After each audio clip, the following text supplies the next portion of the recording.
پاکستان کے زیر اہتمام کشمیر میں پچھلے 2 سے 3 دنوں میں مظاہرین اور احتجاج ہوتا رہا اپنے مطالبات کی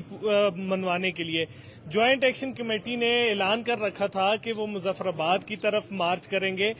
اور آج دیر کوٹ سے انہوں نے مظفر آباد کی طرف مارچ شروع کر دیا۔ اس دوران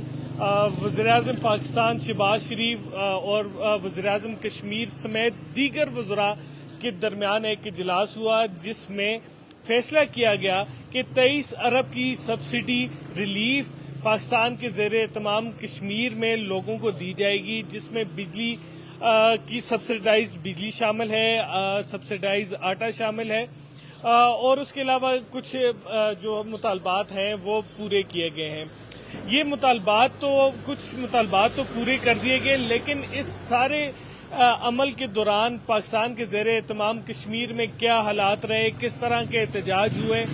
کس طرح کی ہڑتال ہوئی، اور انڈیپینڈنٹ اردو کی ٹیم نے کیا کچھ دیکھا، وہ احوال آپ کو بتائیں گے۔ میں ہوں عمر فیضان اور میرے ساتھ موجود ہیں فہد منظر عزیز۔ تو فہد بتائیے گا، جیسے ہمارا سفر شروع ہوا اور ہم پاکستان کے زیر اہتمام کشمیر کے حدود میں داخل ہوئے، تو اس کے بعد آپ نے کیا دیکھا؟ جی بہت شکریہ عمر۔ جس طرح سے یہاں پاکستان کے زیر نظام کشمیر میں پچھلے 3 دنوں سے ایک نہایت ہی ٹینس سچویشن رہی، مختلف جگہ پہ جو ہے وہ مظاہرین اور ایکشن فورس جو تھی وہ لوگوں کو اکٹھا کر رہی تھی، اور ایک بہت بڑی تعداد جو ہے وہ لوگوں کو اکٹھا کرنے میں کامیاب ہوئی۔ وہ انہوں نے مختلف علاقوں میں جو ہے وہ احتجاج کی، اور پھر باقاعدہ ان کا جو مطالبہ تھا جو ہے وہ جس میں 3 سے 4 بنیادی طور پہ تھے، جس طرح آپ نے ذکر کیا کہ جو ہے وہ سبسڈائز جو ہے وہ بجلی دی جائے، سبسڈائز آٹا دیا جائے۔ تو اس کے اندر آج جو ہے انہوں نے جو کال دی تھی 13 مئی کی، کہ وہ راولہ کوٹ سے ہوتے ہوئے دھیر کوٹ سے ہوتے ہوئے جو ہے وہ پہنچیں گے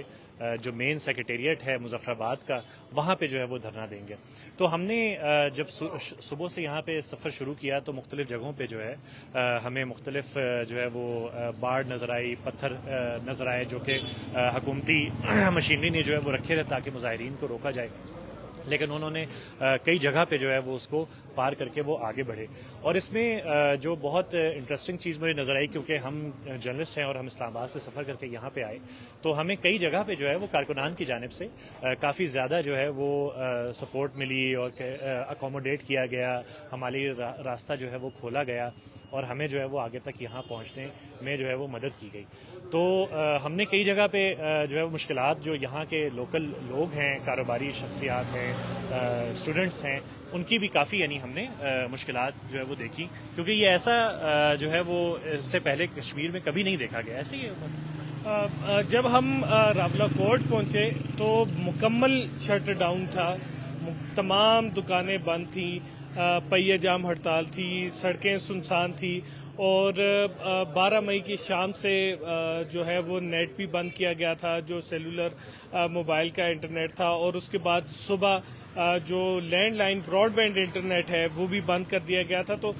جب لوگوں سے بات ہوئی تو ان کا کہنا تھا کہ اس طرح کا ہم نے شٹر ڈاؤن ہڑتال ہم نے نہیں دیکھی، اس طرح کی پہیہ جام ہڑتال نہیں دیکھی۔ تھوڑی بہت ہڑتال بھی ہوتی رہی ہے، احتجاج بھی ہوتا رہا ہے، لیکن اس طرح کی ہڑتال ہم نے نہیں دیکھی۔ لیکن انٹرنیٹ بند ہونے کی وجہ سے جو بینک کی سروسز تھی وہ بھی معطل تھی، اور باقی جو نظام تھا کاروبار کا وہ بھی متاثر ہوا تھا۔ جیسے ہم نے کچھ ریسٹورنٹ مالکان سے بات کی تو ان کا کہنا تھا کہ جب تک انٹرنیٹ تھا، لینڈ لائن تھی، تو ہمیں آن لائن آرڈر آ رہے تھے، فون پہ آرڈر آ رہے تھے، وہ بھی بند ہو گئے۔ جب اسٹوڈنٹ سے بات کی جو دور سے دوسرے علاقوں سے آئے ہوئے تھے، پنجاب سے آئے ہوئے تھے، خیبر پختونخوا سے آئے ہوئے تھے، وہ کہہ رہے تھے کہ ہم بالکل آئسولیٹ ہو کے رہ چکے ہیں۔ اور کچھ تاجران کا یہ بھی کہنا تھا کہ کورونا کے وقت بھی ہم اتنی مشکلات کا شکار نہیں تھے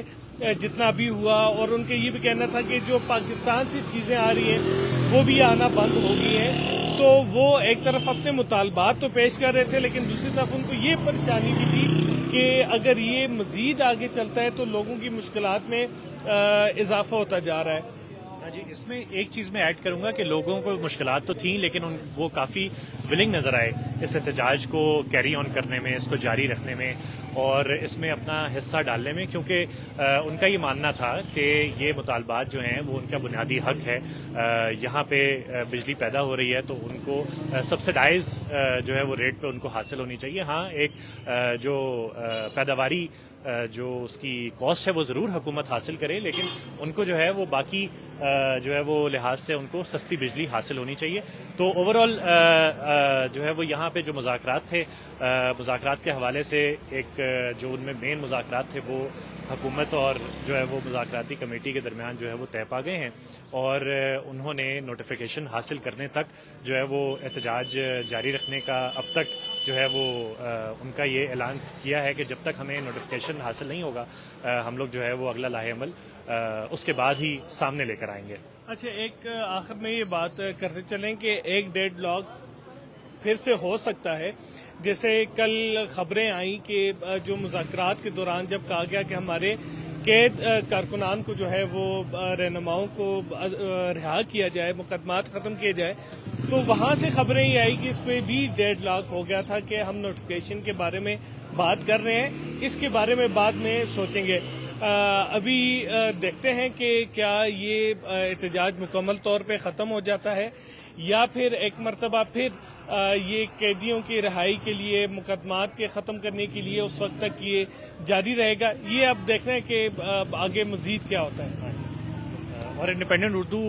اسی طرح کی جو تفصیلی خبریں ہیں وہ اپنے ناظرین کے لیے لے کر آتا رہتا ہے، اور اتنی ساری ہرڈلز جو ہیں وہ پار کر کے انڈیپینڈنٹ اردو جو ہے وہ پاکستان کے زیر انتظام کشمیر میں اس علاقے میں پہنچا ہے.